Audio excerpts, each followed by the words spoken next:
কেউ যদি এই আত-তাওয়াবু এই নামটা 360 বার করে আপনার ক্ষেতের মধ্যে ফসল লাগানোর পর থেকে যতদিন ফসল থাকবে ততদিন এই আমলটা করতে পারে, প্রতিদিন একবার করে, আশা করা যায় তার ফলন ভালো হবে, ফলন বেশি হবে। আমলটা অত্যন্ত সহজ এবং পরীক্ষিত একটা আমল আত-তাওয়াবু। তো আত-তাওয়াবু তো তওবা কবুলকারী, তাহলে সেটা বললে আবার ক্ষেতের ফসল বেশি হয় কেমনে, এমন একটা প্রশ্ন হতে পারে। এই বিষয়ে আল্লাহ রাব্বুল আলামিন কোরআন কারীমের মধ্যে বলেছেন যে ইস্তাগফিরু রাব্বাকুম ইন্নাহু কানা গাফফারা ওয়া ইউমদিদুকুম বিআমওয়ালি ওয়া বানিন ওয়া ইয়াজআল লাকুম আনহারা।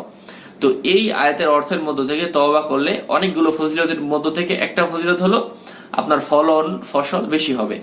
তো এটা কোরআনের মধ্যেও আছে, এজন্য বেশি বেশি তওবা করা। আশা করছি আপনারা উপকৃত হয়েছেন। এমনই আপডেট, পরীক্ষিত, সত্য, নির্ভরযোগ্য, কার্যকরী আমল জানতে আমাদের চ্যানেলটি অবশ্যই সাবস্ক্রাইব করে দিবেন। আপনাদের মঙ্গল হোক। আজকের মধ্যে এখানেই শেষ করছি, দেখা হবে অন্য কোনো ভিডিওতে। আমাদের আরেকটা চ্যানেল আছে ডার্ক ব্লু, সেটা লিংক